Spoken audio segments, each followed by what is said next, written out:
박정희 시대를 지배한 남자. 8부작 다큐멘터리 시네마 시리즈. 그는 가난에서 시작해 권력의 정점에 올랐고 한 나라의 운명을 바꾼 동시에 자유를 잃게 했다. 이 시리즈는 한 인간의 고독과 결단, 그리고 시대의 모순을 따라간다.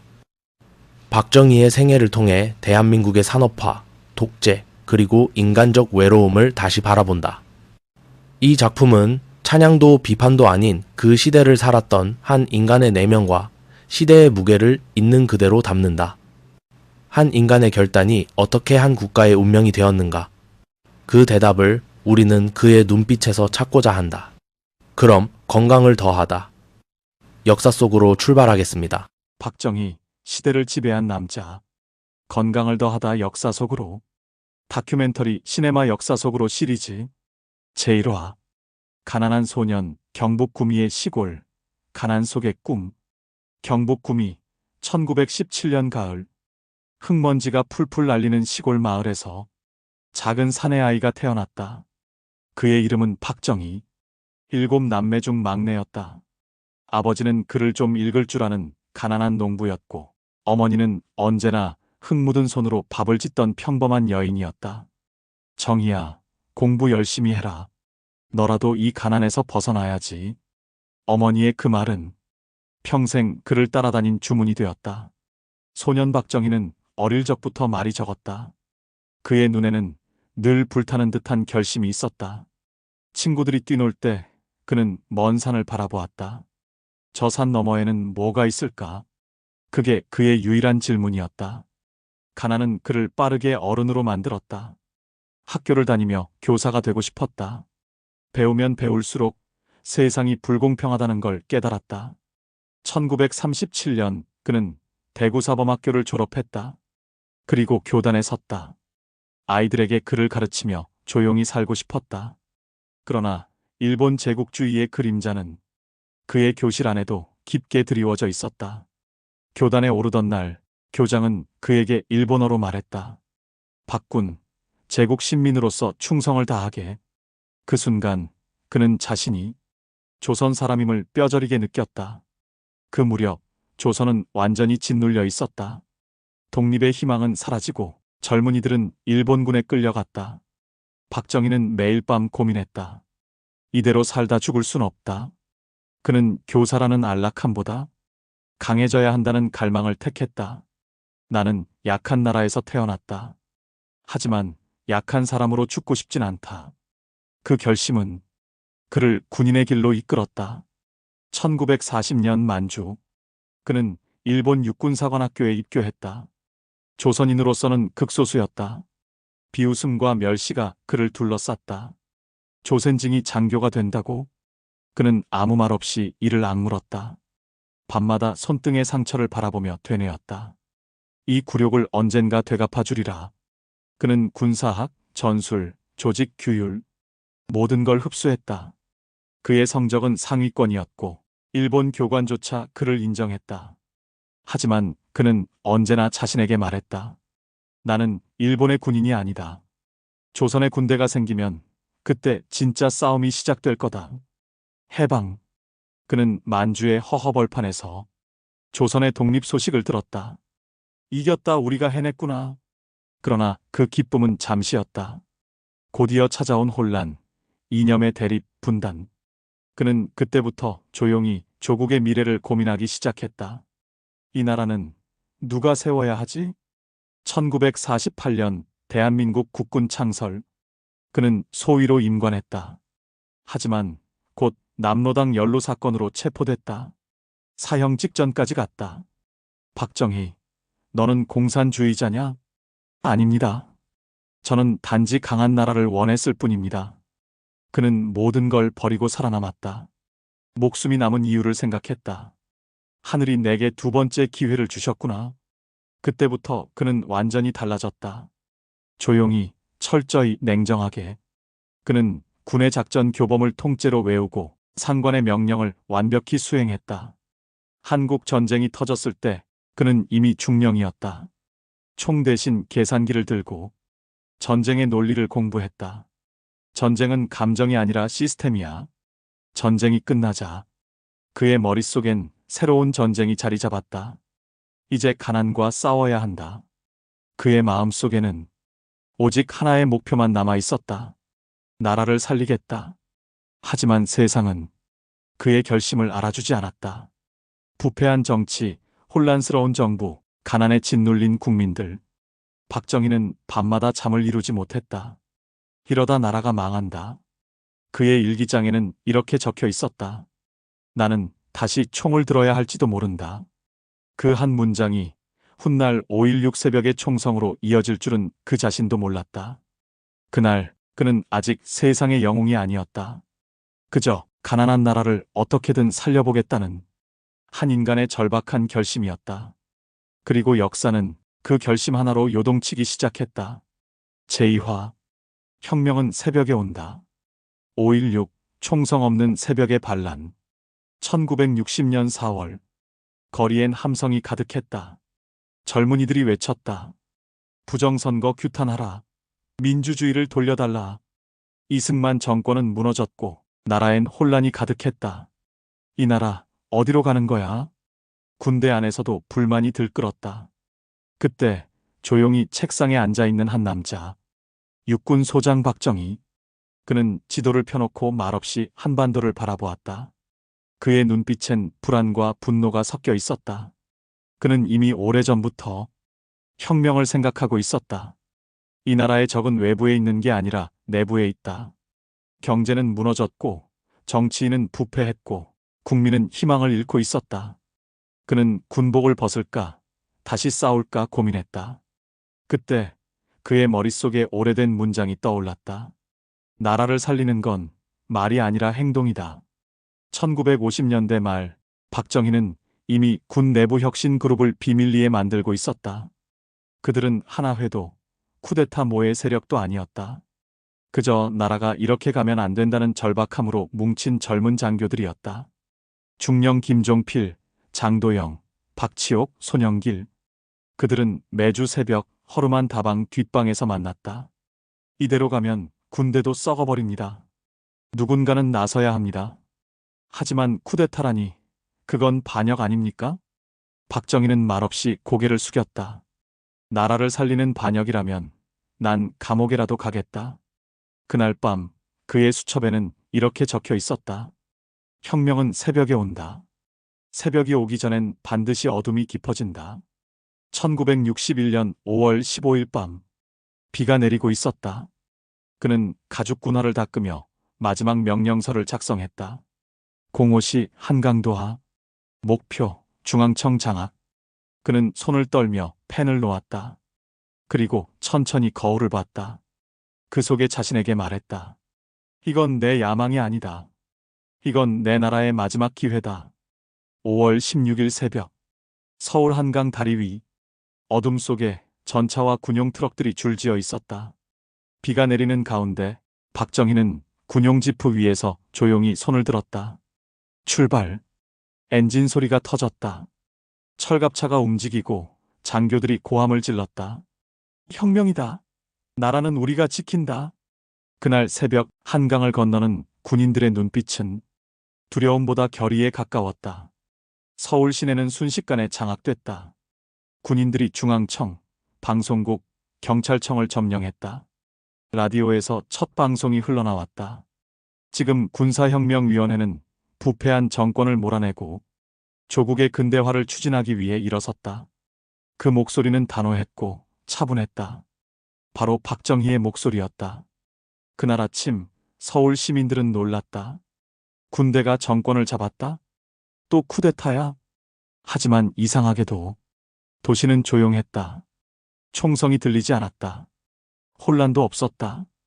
오히려 사람들은 속삭였다. 이 사람들은 뭐가 달라 보이네. 박정희는 혁명위원회 본부에 앉아 창밖을 바라봤다. 비가 그치고 있었다. 그는 낮은 목소리로 중얼거렸다. 이제 진짜 싸움이 시작이다. 그에게 혁명은 권력 찬탈이 아니라 재건의 시작이었다.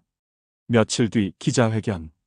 그는 단정한 군복 차림으로 카메라 앞에 섰다. 군은 조국 근대화를 위한 과도기적 역할을 맡았다. 일정 시점이 되면 민정으로 이양할 것이다. 기자들이 물었다. 박 장군, 이건 군사반란 아닙니까? 그는 잠시 침묵하다 말했다. 역사는 나중에 판단하겠지요. 지금은 국민이 밥을 먹는 게 먼저입니다. 그 한 문장은 그의 철학이자 신념이었다. 박정희의 혁명은 곧 경제개발이라는 단어로 바뀌었다. 그는 장교들을 경제요원으로 만들고 전투 계획 대신 5개년 계획표를 들이밀었다. 이제 적은 가난이다. 우리의 총은 삽이되고 전선은 공장이 된다.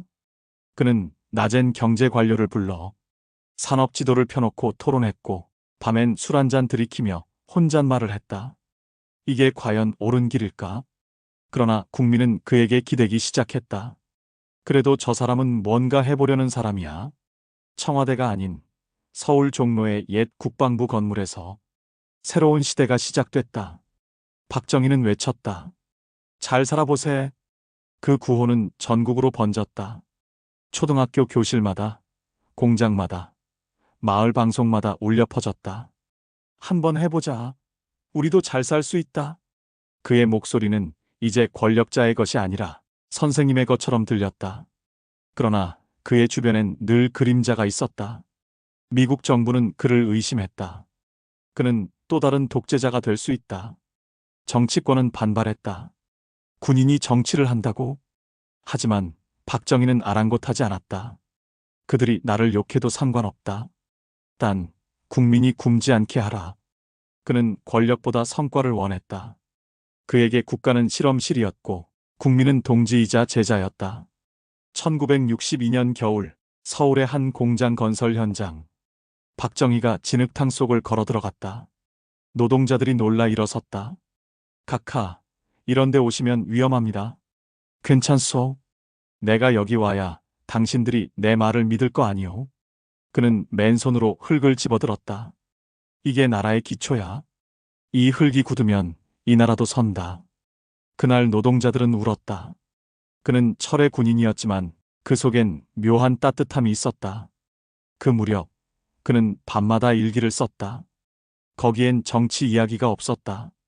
오로지 국민 이야기뿐이었다. 혁명은 성공했다. 그러나 진짜 혁명은 국민의 밥상 위에서 완성된다. 그는 서명 대신 짧게 썼다. 박정희, 대한민국 국민 중 한 사람. 그리고 세월은 흘러 그가 세운 체제는 굳건해졌다. 국민은 그의 이름을 외쳤다. 우리 박 대통령. 하지만 그가 아직 모르는 게 있었다. 혁명은 새벽에 오지만 그 새벽은 언젠가 또 다른 어둠으로 변한다는 것. 그는 그때 이미 자신의 그림자를 등에 지고 있었다. 제3화 산업화의 시작. 포항제철과 경부고속도로 근대화의 첫 불빛. 1962년 봄. 비로소 서울 하늘에 맑은 햇살이 스며들었다. 나라가 조금씩 숨을 쉬기 시작했다. 은행마다 경제개발 5개년 계획이라는 표어가 붙었고 신문마다 근대화, 자립경제, 수출입국이라는 단어가 등장했다. 그 모든 중심에는 한 남자, 박정희가 있었다. 청와대 집무실 한가운데 놓인 커다란 세계지도 위엔 빨간 펜으로 줄이 그어져 있었다. 이 길로 경부고속도로가 뚫릴 거요. 박정희는 참모들에게 단호히 말했다. 이 길이 뚫리면 서울에서 부산까지 13시간 걸리던 게 4시간으로 줄어든다. 그게 산업의 동맥이 될 거요. 참모들은 머뭇거렸다. 각하, 돈이 없습니다. 없으면 만들어. 빌리든 팔든 어떻게든. 그는 펜을 다시 잡았다. 나라가 가난한 건 죄가 아니야. 하지만 가난을 이길 생각이 없는 건 죄야. 그날 저녁 박정희는 창밖으로 불 꺼진 서울 거리를 바라봤다. 불빛이 드문드문 깜빡였다. 이 도시가 언젠간 잠 안 자는 도시가 되겠지. 그는 낮게 중얼거렸다. 그의 시선 너머엔 이미 공장 굴뚝이 솟은 미래의 대한민국이 있었다. 경제개발 5개년 계획은 1962년 1월 1일 정식으로 시작됐다. 그의 첫 번째 명령은 수출입국. 우리가 팔 게 없다고. 우리 손으로 만들면 되잖아. 그날 이후 전국의 공업단지가 움직였다. 포항, 울산, 인천, 창원. 지도 위에 점 하나씩 찍힐 때마다 그는 마치 장기판을 두는 듯 말했다. 여기가 산업의 전선이요. 국민들은 처음엔 그를 두려워했다. 하지만 곧 따라하기 시작했다. 각하가 하라니까 한번 해보자. 그 한마디가 구호가 되고 노래가 되고 운동이 됐다. 잘 살아보세. 잘 살아보세. 우리도 한번 잘 살아보세. 이 노래가 전국을 울렸다. 아낙네들이 논두렁에서 부르고 학생들이 운동장에서 불렀다. 그때 대한민국은 정말로 잘 살아보자는 믿음 하나로 움직였다. 1964년 새벽 4시 박정희는 청와대 경비병을 깨웠다. 운전수, 같이 나가세. 예, 각하 어디로 가십니까? 포항이요. 공장 공사장. 그는 새벽 안개를 뚫고 진흙탕 현장으로 들어섰다. 장화에 흙이 튀어도 개의치 않았다. 공사 언제 끝나나? 내년 봄쯤이면. 봄, 겨울 안에 끝내시오. 나라가 기다리오. 그날 현장 소장은 밤새 작업 계획서를 고쳤다. 그 한마디가 그 시대의 속도를 정했다. 하지만 그 속도는 언제나 대가를 요구했다. 과로로 쓰러진 노동자, 땀에 젖은 여공들의 손, 새벽 출근길에 넘어져도 멈추지 않는 사람들. 그들은 나라가 사는 게 내 꿈이라 말했지만 박정희는 그 말이 자신에게 향한 신앙이 되어버렸다는 걸 몰랐다. 1970년 새마을 운동이 시작됐다. 박정희는 농촌을 직접 돌며 말했다. 나라가 도시만 잘 살아선 안 돼요. 시골이 변해야 진짜 발전이요. 그는 삽을 들고 논두렁을 걸었다. 그리고 낡은 초가집 앞에 섰다. 이 지붕은 언제 고치실 겁니까? 돈이 없어요. 나라가 시멘트를 주겠소. 하지만 손은 당신들이 써야 하오. 그 한마디에 마을이 움직였다. 남정네들이 지붕을 뜯고 여인들이 흙벽을 발랐다. 새마을 운동은 그렇게 한 마을의 땀과 자존심에서 태어났다. 그 무렵 그의 주변에는 개발의 신화라는 찬사가 붙었다. 우리 박 대통령 진짜 대단해. 10년 만에 나라가 변했어. 하지만 박정희는 웃지 않았다. 그는 늘 말했다. 아직 멀었어. 이 나라는 아직 굶주려. 그의 머릿속엔 언제나 목표가 있었다. 그리고 그 목표는 한 번도 멈춤을 몰랐다. 그의 고집은 점점 강해졌다. 참모가 조심스럽게 말했다. 각하, 너무 빠릅니다. 국민들이 힘들어합니다. 그는 잠시 침묵하더니 말했다. 혁명은 피곤한 법이요. 하지만 피곤을 두려워하면 아무것도 못하지. 그날 이후 속도는 정책이 됐다. 성과는 통치의 언어가 됐다. 1971년 대선. 박정희는 다시 출마를 결심했다. 이대로 멈출 수 없다. 아직 나라가 완성되지 않았다. 선거 유세장마다 잘 살아보세 노래가 흘렀고 노인부터 어린아이까지 박수를 쳤다. 그러나 동시에 거리 한쪽에서는 시위가 벌어졌다. 민주주의를 돌려달라. 박정희는 연단 위에서 그들을 바라봤다. 그의 눈빛은 흔들리지 않았다. 하지만 속으로는 말했다. 저들은 왜 나를 미워하는가? 선거는 승리로 끝났지만 그의 마음속엔 뭔가 무너지고 있었다. 그는 늦은 밤 비서에게 말했다. 내가 잘못 가고 있는 걸까? 각하, 국민은 각하를 믿습니다. 그는 고개를 저었다. 아니, 국민은 믿는데 내가 나를 믿을 수가 없어. 그 말은 권력의 정상의 선한 인간의 가장 조용한 고백이었다. 그날 일기에는 짧게 쓰여 있었다. 성공은 확신을 낳고 확신은 오만을 낳는다. 그는 펜을 내려놓았다. 창문 밖엔 새마을 깃발이 펄럭였다. 그 깃발이 바람에 휘날릴수록 그의 표정은 더 굳어졌다. 이제 이 나라는 움직이기 시작했다. 그런데 나는 어디로 가고 있는 걸까? 그는 국민에게 희망을 주었지만 스스로는 점점 자유를 잃어가고 있었다. 그의 혁명은 성공했지만 그 성공의 무게가 이제 그를 짓누르기 시작했다. 그는 알지 못했다. 그의 다음 혁명은 자유를 향한 것이 아니라 통제를 향한 혁명이 될 것임을. 제사화, 철의 대통령, 인간의 외로움, 권력의 고독, 가족과의 거리. 1972년 가을, 청와대 창문 밖으로 단풍이 물들었다. 서울은 산업화의 열기로 뜨거웠고 대한민국은 세계가 놀랄 만큼 빠르게 달리고 있었다. 수출 10억 불 돌파, 경부 고속도로 완공, 새마을 운동의 전국 확산. 박정희는 모든 것을 이뤘다. 그의 이름은 근대화의 상징이 되었고 그의 얼굴은 교과서에도 실렸다. 하지만 그의 방 안엔 고요가 흘렀다. 카카, 육여사께서 오셨습니다.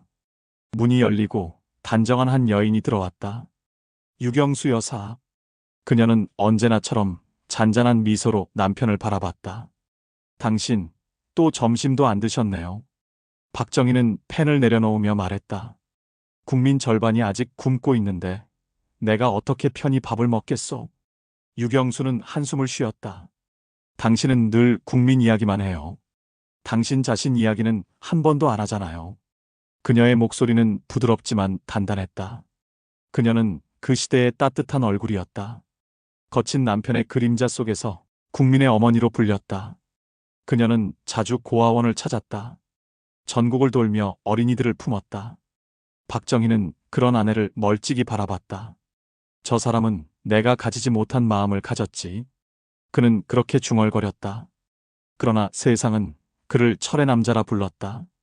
철, 냉정, 결단, 강철의 의지. 그 단어들이 그를 둘러쌌다. 그가 진짜로 원하는 건 그저 따뜻함이었지만 그럴수록 그는 더 차가워졌다. 1972년 10월 17일. 그날 대한민국의 시계는 멈췄다. 라디오에서 그의 목소리가 흘러나왔다. 국민 여러분, 국가의 안정을 위해 비상계엄을 선포합니다. 유신체제의 시작이었다. 국회는 해산됐고 헌법은 개정됐다. 박정희는 스스로 종신 대통령제를 만들었다. 그는 말했다. 이건 독재가 아니다. 혼란을 막기 위한 임시 조치다. 그러나 국민의 표정은 달랐다. 두려움과 침묵이 도시를 덮었다. 유경수는 조용히 물었다. 이 길이 정말 옳아요? 박정희는 잠시 침묵하다 대답했다. 나라가 흔들리면 모든 게 끝이요. 누군가는 단단히 붙잡아야 해. 하지만 당신이 붙잡은 그 손에 국민의 자유가 걸려 있잖아요. 그녀의 말에 그는 시선을 돌렸다.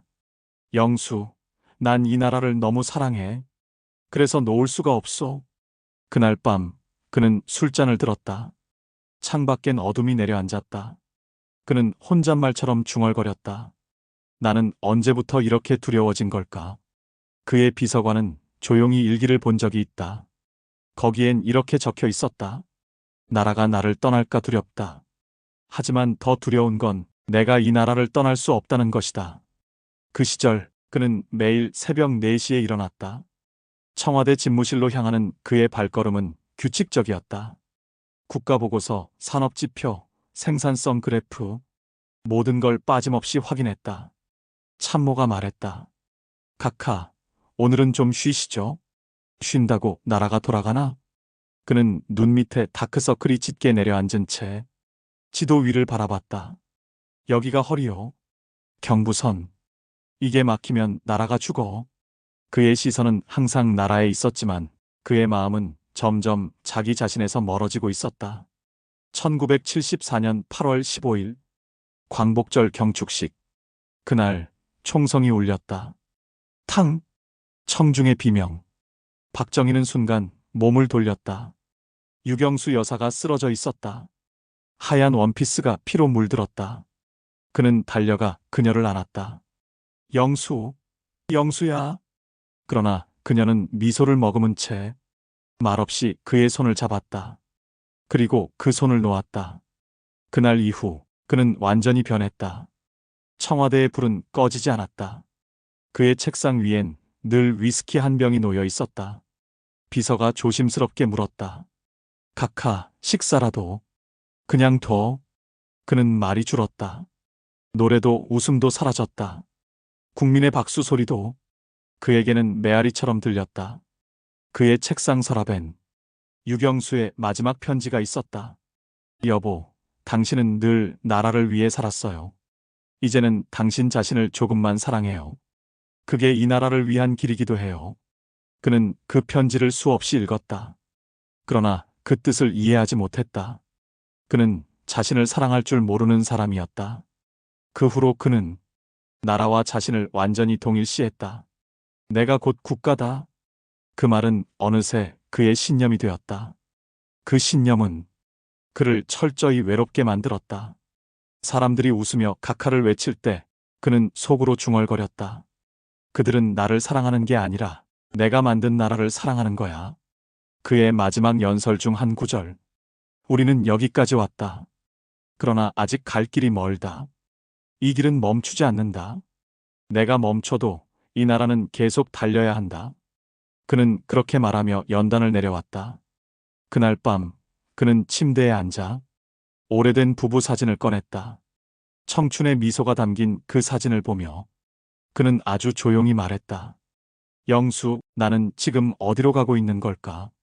제오화, 유신의 날, 통제된 시대, 절대 권력의 문을 열다. 1972년 10월 17일, 서울 하늘이 묘하게 무거웠다. 청와대에서는 이례적으로 모든 참모들이 새벽부터 대기 중이었다. 각하께서 특별 담화를 발표하신다. 그 말만 돌았다. 박정희는 묵묵히 원고를 고쳤다. 펜촉이 종이를 긁는 소리만 방을 채웠다. 그의 손끝은 흔들리지 않았다.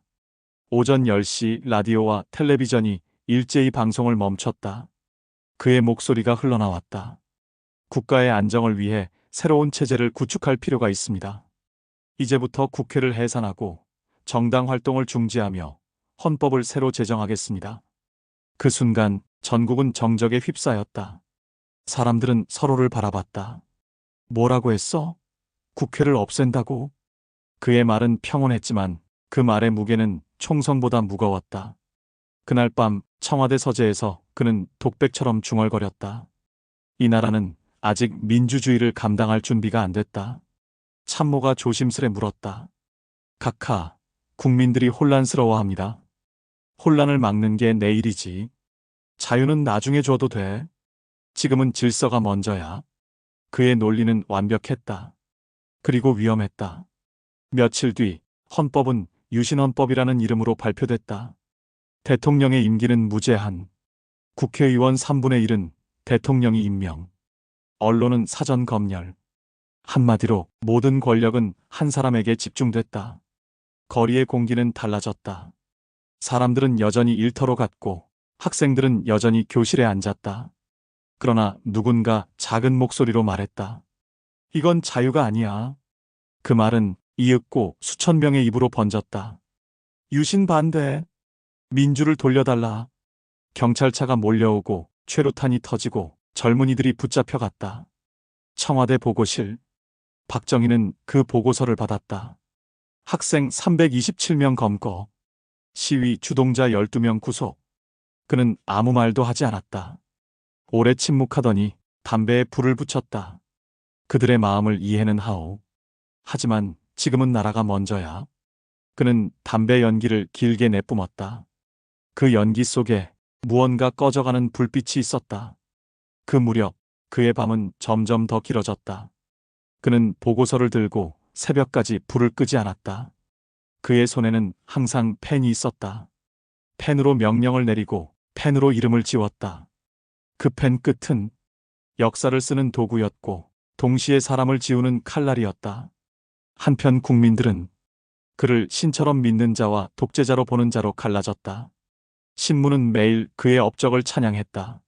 수출 100억 달러 돌파, 한강의 기적, 세계의 찬탄. 그러나 신문 한 귀퉁이에는 작은 부고 기사가 실렸다. 서울대생 시위 중 사망. 그 기사는 하루 만에 사라졌다. 그는 점점 더 고립됐다. 국민은 내 뜻을 이해하지 못한다. 그는 그렇게 믿었다. 그의 곁에 남은 사람들은 충성뿐이었다. 그리고 그 충성은 진심보다 두려움에 가까웠다. 김재규 중앙정보부장. 그는 늘 곁에서 보고했다. 각하, 불만 세력이 커지고 있습니다. 박정희는 짧게 대답했다. 그들은 배가 불러서 그래. 가난할 땐 아무 말 안 하더니. 그는 세상을 그렇게 해석했다. 자신의 성공이 사람들을 나약하게 만들었다고 믿었다. 그는 여전히 나라를 사랑했다. 하지만 그 사랑은 통제라는 이름의 유리벽 안에 갇혔다. 그 벽 너머에서 국민은 그를 바라봤다. 존경과 두려움이 섞인 시선으로. 그해 겨울 청와대 정원에 첫눈이 내렸다. 박정희는 창가에 서서 하얗게 덮이는 세상을 바라봤다. 저 눈처럼 모든 게 깨끗해졌으면 좋겠군. 그는 그렇게 말했다. 하지만 그 눈 아래에는 누군가의 피와 눈물이 얼어붙어 있었다. 1975년 그는 또 한 번의 연설을 했다. 우리는 아직도 싸워야 합니다. 가난과 무질서와 공산주의와. 사람들은 박수를 쳤다. 그러나 그 박수는 예전의 열정이 아니었다. 의무에 가까웠다. 그는 그것을 느꼈다. 박수 속에 담긴 침묵을. 그날 밤 그는 유경수의 초상화를 바라봤다. 여보, 나 잘하고 있는 걸까? 그녀는 대답하지 않았다. 그저 그림 속에서 조용히 미소 짓고 있을 뿐이었다. 그 미소가 그를 아프게 했다. 그의 세상은 완벽해 보였다. 그러나 완벽함은 언제나 균열을 품고 있다. 그 균열은 그의 곁 가장 가까운 자리에서 자라고 있었다. 김재규라는 이름의 균열. 그리고 국민의 침묵이라는 불씨. 그는 아직 몰랐다. 그 침묵이 언젠가 총성이 되어 돌아올 것을. 제6화 붉은 비극의 날. 광복절 국립극장 총성이 울린 순간. 1974년 8월 15일 광복절 경축식 장충동 국립극장. 무대 위엔 태극기가 걸리고 객석에는 내각과 외교사절이 자리했다. 박정희는 단정한 정장 차림으로 연단에 섰다. 그 옆에는 언제나처럼 유경수 여사가 있었다. 그는 연설문을 들고 있었다. 자주국방, 민족중흥의 시대. 그 문장 끝을 읽기도 전에 순간 천둥 같은 소리가 터졌다. 탕! 순간 정적. 그의 옆에서 누군가 쓰러졌다. 피. 붉은 피가 그의 손에 튀었다. 여보. 그는 마이크를 떨어뜨리고 뛰어내렸다. 의무병, 빨리. 경호원들이 뒤엉켰다. 사람들이 비명을 질렀다. 그는 온몸으로 그녀를 부둥켜 안았다. 눈 좀 떠봐, 여보. 아직 해야 할 일이 많잖아. 그녀는 아무 말도 하지 않았다. 그의 손 안에서 피가 식어갔다. 박정희는 멍하니 그녀의 얼굴을 바라봤다. 이제 내 옆에 아무도 없구나. 청와대 응급실. 의사들이 뛰어다녔다. 각하, 총알이 머리 뒤쪽을 관통했습니다. 살릴 수 있겠소? 어렵습니다. 그는 아무 대답도 하지 않았다. 그저 문 앞에 앉았다. 담배를 붙였다. 손이 떨렸다. 담배 끝이 부러졌다. 그날 밤 그는 청와대 정원에 나가 비를 맞으며 섰다. 비가 아니라 눈물이었다. 장례식. 검은 한복 차림의 박정희는 국민들의 눈물 속에 서 있었다. 사람들은 울었다. 우리 영부인, 우리 어머니 같은 분이었는데. 그의 눈은 붉게 충혈되어 있었다. 하지만 한 방울의 눈물도 흘리지 않았다. 그의 입술이 미세하게 떨렸다. 고마웠어, 여보. 그는 그 말을 마음속으로만 했다. 그날 이후 그는 완전히 변했다. 술이 일상이 됐고 회의는 새벽까지 이어졌다. 참모들은 눈치를 봤다. 각하, 이제 쉬셔야. 이 나라가 무너지는 걸 두 눈으로 보고 쉬라고. 그의 목소리는 쇠소리가 났다. 단호했고 차가웠다. 그의 눈에는 이제 신뢰 대신 경계가 자리했다. 그의 곁에 남은 사람들은 점점 줄어들었다. 가장 가까운 참모조차 그의 눈치를 봐야 했다. 중앙정보부장 김재규가 보고했다. 각하, 국민들의 불만이 커지고 있습니다. 박정희는 짧게 대답했다. 그건 자유를 너무 많이 줬기 때문이요. 그는 이제 국민을 사랑해야 할 존재가 아니라 관리해야 할 집단으로 보기 시작했다. 그의 방에는 유경수의 초상화가 걸려 있었다. 그는 매일 밤 그 앞에 앉았다. 그리고 조용히 말했다. 여보, 당신이 있을 때는 내가 인간이었는데 이젠 그냥 기계 같소. 그는 컵을 들었지만 손이 떨려 술을 흘렸다. 그 술이 바닥에 닿는 소리가 유난히 컸다. 그는 다시 속도를 택했다. 그 속에서 고통을 잊고자 했다. 경제개발 산업단지, 원자력 발전소, 수출입은행, 보고서를 받으면 그는 늘 같은 말을 했다. 더 빨리. 우리가 멈추면 세상이 우리를 잇는다.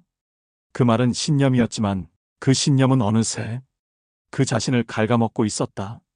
그의 집무실 창문 밖으로 청와대 정원이 보였다. 그는 문득 속삭였다. 여보, 이 길이 옳은 길인가? 바람이 흔들렸다. 아무 대답도 없었다. 그날 밤 그는 육여사의 사진 앞에 짧은 메모를 남겼다. 나라를 위해 사는 게 이렇게 외로운 줄 몰랐소.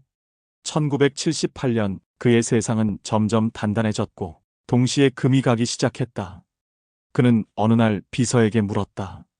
사람들이 아직 나를 믿나? 비서는 머뭇거렸다. 예, 믿습니다. 그 예는 진심이 아니군. 그는 미소 지었다. 그 미소는 슬픔에 가까웠다. 그의 가장 가까운 사람, 김재규와의 관계도 변했다. 각하, 너무 많은 걸 스스로 감당하십니다. 김 부장, 사람을 믿으면 언젠가 배신당하오. 하지만 각하도 인간이십니다. 박정희는 그를 똑바로 바라봤다. 그 말은 지금 위험한 말이오. 그때부터였다. 그 둘 사이에 보이지 않는 금이 생겼다.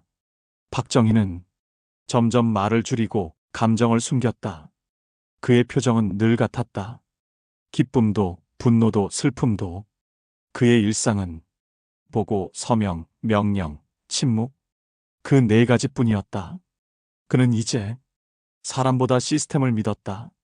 그가 만든 체제, 그가 세운 경제, 그가 통제한 질서. 그러나 시스템은 그를 지켜주지 못했다. 그의 가장 인간적인 부분, 사랑이 사라진 자리엔 의심과 고독만 남았다. 그는 여전히 연설을 했다.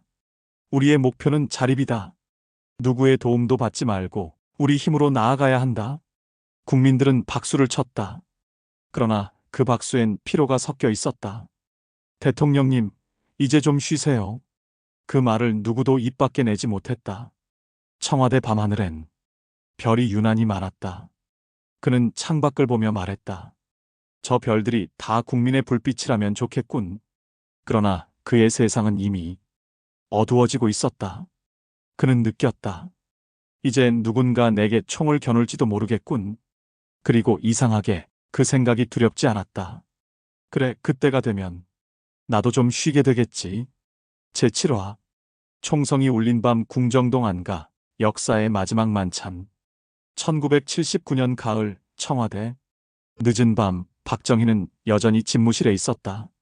탁자 위엔 서류가 산더미처럼 쌓여 있었다. 수출, 성장률, 물가. 그는 고개를 저었다. 숫자는 좋지만 사람들의 얼굴이 어둡군. 비서가 조심스레 다가왔다. 각하, 김재규 부장이 면담을 요청하셨습니다. 드리라 하시오. 문이 열리고 김재규가 들어왔다.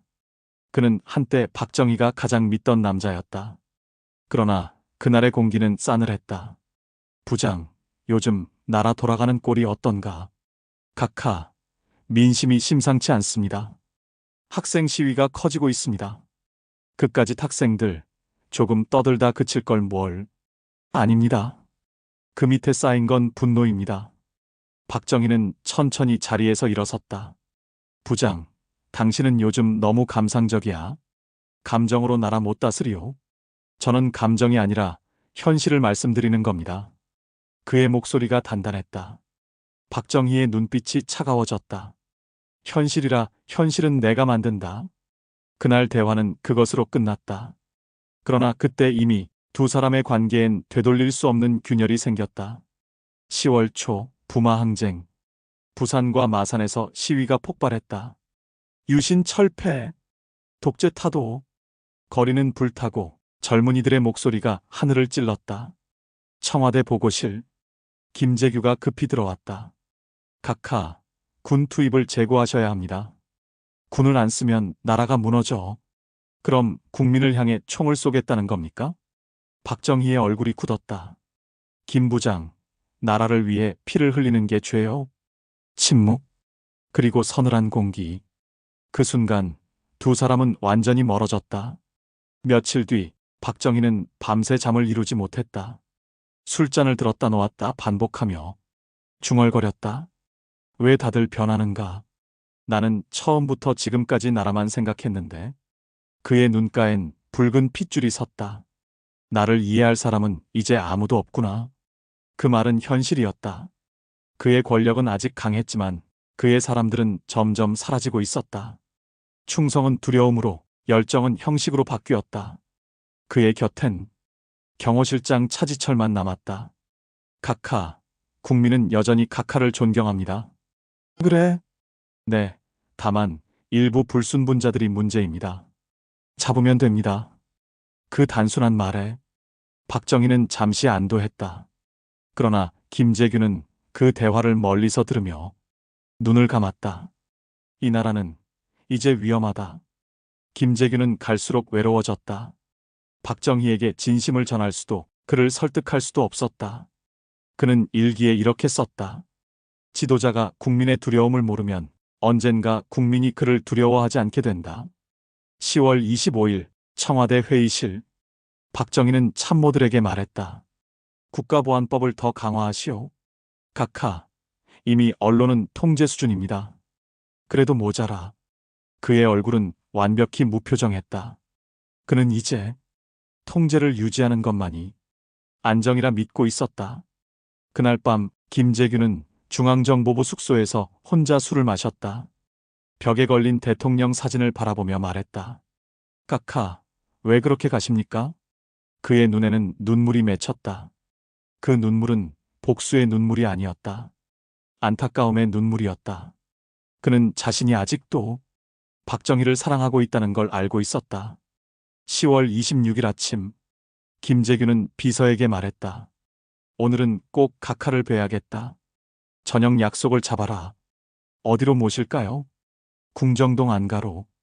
그의 목소리는 평소와 같았다. 그러나 그의 눈빛은 달랐다. 무언가 결심한 눈빛이었다. 그날 오후 청와대 회의실. 박정희는 차지철과 나란히 앉아 있었다. 부마 사태는 진압됐습니까? 예, 곧 안정될 겁니다. 그는 고개를 끄덕였다. 그래, 이제 잠깐 숨 좀 돌리겠군. 그러나 그 숨은 그의 마지막 숨이 될 것이었다. 김재규는 차분히 정장을 입었다. 거울 앞에서 타일을 매며 중얼거렸다. 역사는 나를 용서하지 않겠지. 하지만 누군가는 이 밤을 끝내야 해. 그는 서류 가방을 들었다. 그 안에는 권총이 있었다. 그날 저녁 6시 30분, 궁정동 안가 만찬장. 둥근 식탁 위엔 술과 안주, 웃음이 있었다.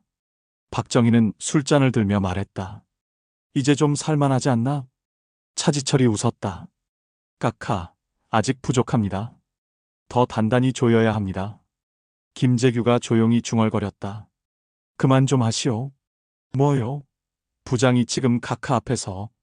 그만하라니까. 순간 방 안의 공기가 얼어붙었다. 박정희가 천천히 돌아봤다. 김 부장, 오늘은 왜 그리 예민한가? 그는 아무 대답도 하지 않았다. 그저 조용히 자리에서 일어섰다. 서류 가방을 열었다. 손이 안으로 들어갔다. 그리고 두 번의 총성이 울렸다. 탕탕. 모든 게 멈췄다. 시간, 숨결, 세상. 그 순간 김재규는 속삭였다. 이제 각하 쉬십시오. 박정희는 아무 말도 하지 않았다. 그의 눈은 여전히 뜨여 있었다. 그 눈 속엔 놀람도 분노도 그저 깊은 피로만이 있었다. 그는 그렇게 세상의 빛을 떠났다. 밖에서는 가을비가 내리고 있었다. 그 비는 대한민국의 한 시대를 씻어내리고 있었다. 그의 장례식 날 국민들은 울었다. 우리 각하, 이 나라를 이렇게 만든 분인데. 누군가는 침묵했다. 그가 만든 나라에서 우린 너무 오래 침묵했어. 역사는 그를 어떻게 기억할까? 영웅? 독재자? 아마도 둘 다일 것이다. 그는 가난을 이겼지만 자유를 잃었다. 그리고 마지막 순간까지 그 두 가지를 화해시키지 못했다. 박정희가 떠난 자리엔 무거운 침묵만이 남았다. 그 침묵 속에서 대한민국은 다시 새벽을 준비하고 있었다. 제8화 그의 유산, 산업화의 새벽, 그리고 남겨진 그림자. 1979년 10월 27일 새벽. 청와대 안은 고요했다. 비가 내리고 있었다. 한밤의 총성은 멈췄지만 그 여우는 온 나라를 흔들고 있었다. 경호실 요원들은 말을 잃었다. 어제까지 나라의 중심이었던 그가 하룻밤 사이에 역사 속 인물이 되어버렸다. 각하가 돌아가셨다. 그 말이 입 밖으로 나오자 모두가 울었다. 대한민국은 멈췄다. 라디오에서는 장송곡이 흘렀고 시민들은 길거리에서 신문을 붙잡고 울었다. 믿을 수가 없어. 그분이 없으면 이 나라는 어떻게 되나? 누군가는 술을 마셨고 누군가는 조용히 고개를 숙였다. 하지만 누군가는 속삭였다. 이제야 숨을 쉴 수 있겠네. 나라 전체가 그를 잃은 슬픔과 그에게서 벗어난 해방감 사이에서 흔들리고 있었다. 청와대 집무실, 그의 책상 위엔 여전히 정리되지 않은 서류들이 남아 있었다. 경제개발 6차 5개년 계획 초안, 포항제철 2차 확장안, 그리고 한 장의 편지. 국민은 나의 전부였다. 내가 떠난 뒤에도 이 나라는 반드시 스스로 서야 한다. 그 편지는 서명 없이 끝나 있었다. 그의 마지막 문장은 미완성인 채로 남았다. 그의 장례식. 전국에서 100만 명이 넘는 사람들이 몰려들었다. 흰 국화, 검은 띠, 눈물. 한 노인이 흐느꼈다. 우리를 살려준 사람인데 왜 이렇게 가셨나? 그 옆에 청년은 고개를 숙였다. 하지만 우릴 너무 오래 묶어놨잖아요. 그 두 사람의 대화가 그 시대의 진실이었다. 장례 행렬이 지날 때 한 중학생이 손을 들었다. 아빠, 저분이 나라를 만든 사람이야? 아버지는 잠시 말이 없었다. 그래. 하지만 나라를 만든 사람은 때로 나라에 상처도 주는 법이지. 그 말에 아이는 이해하지 못했다. 그러나 그 아이는 언젠가 그 상처를 역사책 속에서 마주하게 될 것이다. 그의 영정이 국민묘지로 향했다. 그날 하늘엔 검은 구름이 몰려들었다. 비가 내렸다. 사람들은 모두 우산을 접었다. 비를 맞으며 보내드리자. 그 말은 자연스러웠다.